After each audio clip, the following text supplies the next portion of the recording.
Okay, good day everyone. Having a little play with the power meter again. So this is a stretch on our ride we did today. It was about 100 and, I think we did 120 k's all up. This is a stretch of about 19 and a half kilometres. So it's a bit of a fast stretch for us. Ups and downs, if you see the graph on the top, that is the terrain. So you can see all the little lumps we go over. They're not massive hills, but some of them get up there in percentage up to about 8%, and you've got to sort of plough up them a bit.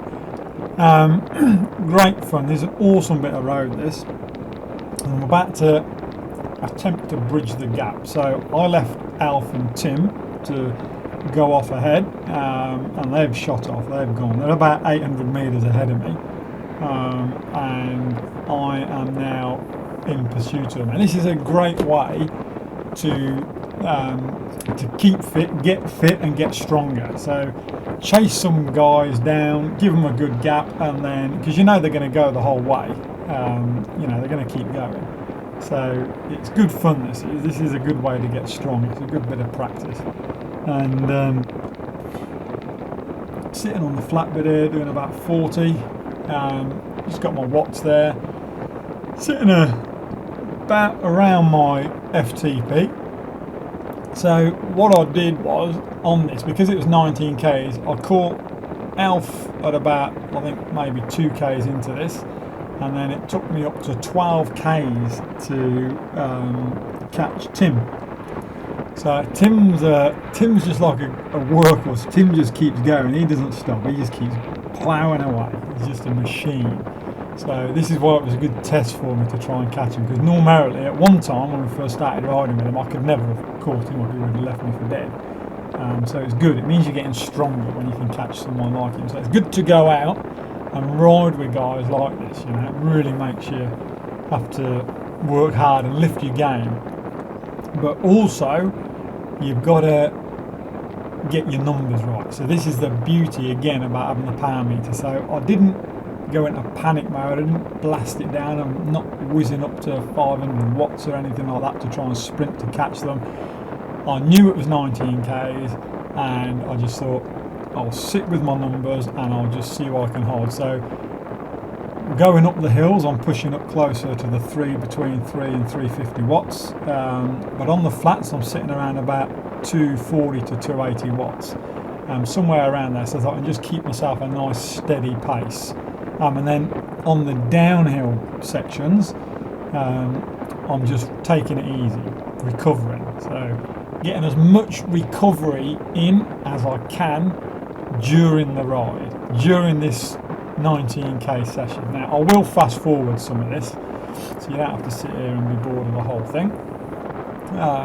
But it is great fun. I mean, you can see my heart rate at the bottom there. So we've got my power at the top, then the speed, cadence, heart rate, and then we've got the grade to the right of the power meter, and then the terrain at the top, and then the little bike down the bottom is the distance. Really good fun though, great effort this one. So I'll catch Alf up shortly, coming up to the first bit of a climb. As you can see on the graph at the top, it's just up and down the whole way. This is why this bit of road is awesome, because there's a lot of flat section where you've got to just keep your power at a good steady wattage that you can handle without burning yourself out, because you've still got the climbs to go. So if you burn yourself out too much here, like I could be sitting on 350, 360 watts here, but if you do, you're going to burn yourself out for when you hit some of the climbs. And the climbs, they're not long, but some of them are quite steep and sharp, and they hit you, especially if you've already smashed your legs for the first few k's. So we're about to hit the first one now, and I can just see Alf in the distance there. Tim's gone. He's carried on. He's kept going. So he's dropped Alf. Alf led out. So Alf did a good job. He led out to start with. Got him going, and then he jumped on the back of Tim. Tim's hit this first hill. As I say, Tim is a climber. He can go and go and go and go and go. So Alf's been left behind. So The first one, get up to about 6, 7, 8%. Go past Alf. He's had enough. He says stuff this. So I keep going. And here's now where I've got to try and chase old Timbo down. Okay, so we'll do a little bit of trip photography now, and we shall speed it up a bit. So you don't have to sit here and watch it for too long. This is great fun. You've got to do this. You've got to try this on some of your rides, but you need to find a section of road where, like this one, where you've got a nice big shoulder, so you've got plenty of room to play. Cars aren't going to get in your way. There's no traffic lights. There's no islands. There's nothing. You can just keep going. But this is the beauty of this road, you know. It's awesome. So I'm just about to make contact with Tim again. You can see the big shoulder we've got plenty of room. This is an 80k zone for the cars, but you stick in the shoulder there and you're nice and safe. So I'm just about to make contact with him again. I've got him, there's a bit of a hill here, we're just going up a little bit of a hill, it's about 6%, and I'll just push it up to about 400 watts, so I figure just get back on his wheel now and hold him. So leave Tim up there to do the work, and I've got to recover. So you see my heart rate's up to 167, 168, and now I've just got to sit back and recover. Just keep the watts down a bit, around 200 watts, and get my breath back. Try and bring my heart rate back down, because Tim's just going to keep going. He's just going to keep going.